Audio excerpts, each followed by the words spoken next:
सरदार पटेल जी का एक बड़ा स्टैचू गुजरात में बनाया गया जिसमें करोड़ों रुपया 3400 करोड़ रुपया लगाया गया और वो बनाया गया चाइना के द्वारा, क्योंकि आप मेड इन इंडिया की बात करते हैं। और बनाया ही नहीं गया, जो बनाया गया उनके दिल के ऊपर, जो उस स्टैचू बना उनके दिल के ऊपर संडास बना दिया गया है, शौचालय है। अब आप बताइए कि उस महापुरुष का आप अपमान कर रहे हैं या सम्मान कर रहे हैं?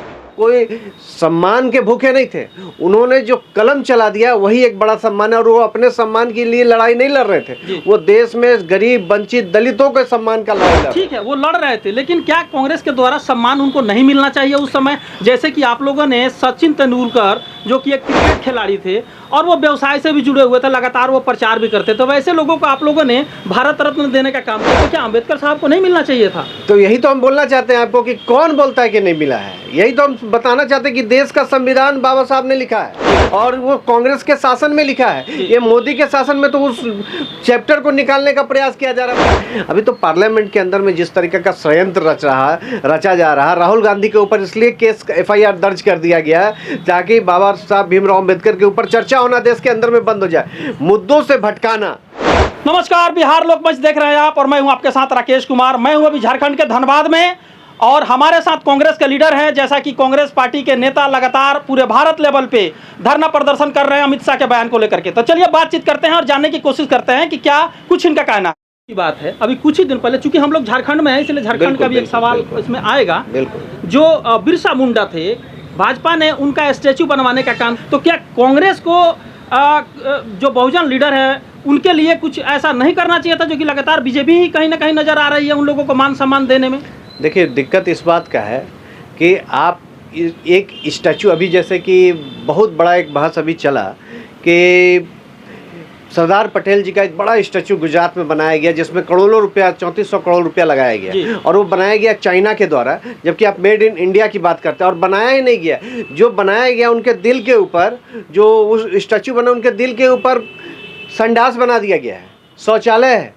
अब आप बताइए कि उस महापुरुष का आप अपमान कर रहे हैं या सम्मान कर रहे हैं? तो दिक्कत इसी बात का मूर्ति है। के अंदर आप बता रहे हैं जी हाँ। और वो जो सीने के ऊपर जहाँ दिल होता है, जहाँ सम्मान होना चाहिए, वहाँ पे शौचालय बना के रखा है। शौचालय मतलब किस लिए बनाया गया उसमें? कि जो ऊपर जाएंगे घूमने के लिए वहीं सोच करके आ जाएंगे, इसके लिए। तो समझना ये होगा आपको कि आपको आंख बंद करके पॉकेट मारने का प्रयास किया जा रहा है और आपको जादू दिखा के, आपको रोजगार के मुद्दों पर, आपको आरक्षण के मुद्दों पर, आज आरक्षण को लेके कहीं कोई बात नहीं है। आज जितना वैकेंसी निकल रहा है उसमें आरक्षण का कहीं, और दलित और बहुजनों को ताकत देने की कोई बात नहीं हो रही है। जहां आरक्षण की बात होगी वहां पे मंडल कमीशन की बात आएगी। हाँ, ठीक है। मंडल कमीशन कांग्रेस ने तो 10 साल तक लागू ही नहीं किया। ये बताइए, आरक्षण की बात कर रहे हैं, कांग्रेस लगातार आप बोलते बीपी सिंह जो थे वो किस पार्टी से प्रधानमंत्री बने थे? नहीं, वो तो मिलीजुली सरकार बनी थी उस समय। सत्ता में था कौन? भाजपा तो नहीं था।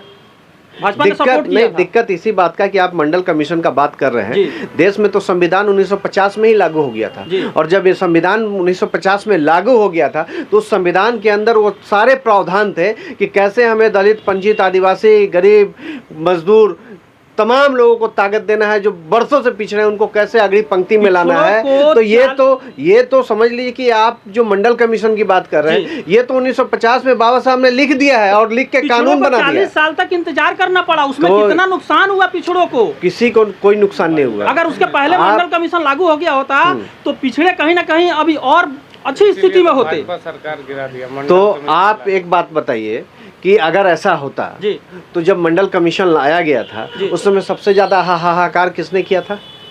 भाजपा के लोग, संघ के लोग। सबसे ज्यादा इस्तीफा किसने दिया था? भाजपा के लोग, संघ के लोग। तो कहने का ये मतलब है कि अगर ये इतना ही ओबीसी के संरक्षक थे, ओबीसी के चिंतक थे, तो निश्चित तौर से इनको उनके लिए लड़ना चाहिए था, ना कि उसके खिलाफ बात करना चाहिए था। तो देखिए, बात मिला जुला के ही है। कभी ये हिंदू मुस्लिम के नाम पे लोगों को लड़ा रहे हैं, कभी अगड़ी पिछड़े के नाम पे लड़ा रहे हैं। देश का प्रधानमंत्री ये कहे कि हम पिछड़ा जाति से आते, इससे बड़ा शर्म का बात क्या होता है? आप अगर शक्ति देने की बात करते हैं गरीब को, वंचित को, दलित को, ओबीसी वर्ग को, तो समझ में आता है। लेकिन एक प्रधानमंत्री इस बात का रोना रोए कि हम तो साहब ये हैं और आप कर कुछ भी नहीं रहे हैं, तो ये वही है कि तारक मेहता का उल्टा चश्मा का कहानी है। आप लोग लगातार उनका जो है इस्तीफा का मांग कर रहे हैं अमित शाह। नहीं, हम देखिए, क्या इस्तीफा वो देंगे? ये तो प्रधानमंत्री का विषय है। प्रधानमंत्री अपने गरिमा के साथ चलना चाहते हैं या देश को वही हिंदू मुस्लिम और दलित अगड़ी पिछड़ी में बांटना चाहते हैं, ये तो प्रधानमंत्री को तय करना है। लेकिन ये इस बात में तो कोई दो राय नहीं है कि जो देश का आज गृह मंत्री है वो दुर्भाग्य से तरी पार रहा है, वो अपने राज्य से तरी पार रहा है। ये एक अपराधी और क्रिमिनल मेंटलिटी का व्यक्ति है। इसका जो बात करने का शैली है वो उसी तरीका से जिस तरीका से अपराधी किसी को डरा धमका के पैसा ऐंठते हैं। आज देश के अंदर में क्या हो रहा है, अडानी को देश बेचा जा रहा है, अडानी को देश सौंपा जा रहा है। कई सैकड़ों व्यापारी हैं जो त्राहिमाम कर रहे हैं, क्योंकि उनको अगर अच्छा, वो कांग्रेस अडानी पे बोलती है लेकिन अंबानी पे बात आती है, अंबानी पर ही बोलते हैं, अंबानी पे ही बोलते हैं। आपको शायद नहीं मालूम, 1 घंटा अंबानी बैठ के गया राहुल जी के पास, बेटा का आमंत्रण देके राहुल गांधी ने ठेंगा नहीं उसको वैल्यू दिया। गरीब के घर में झोपड़ी में जाना राहुल गांधी पसंद करते हैं, दलित वंचितों के यहाँ जाना पसंद करते हैं, लेकिन कहाँ आलीशान महलों में जाना पसंद कर रहे हैं जहाँ सारा देश का व्यापारी और राजतंत्र और नेता दुम हिला रहा था, वहाँ राहुल गांधी वहाँ नहीं पहुँचे थे। इस बात का प्रमाण है कि राहुल गांधी जो संविधान में लिखा है, जो बाबा साहब ने दिया है, उसी के ऊपर चलकर देश को आगे लेके जाना चाहते हैं। जी, तो ये एक ऐसा दौर चल रहा है भारत की राजनीति का जिसमें अंबेडकर जो है खुल करके उभरे हैं, उनका नाम हर तरफ जो है चर्चाओं में है।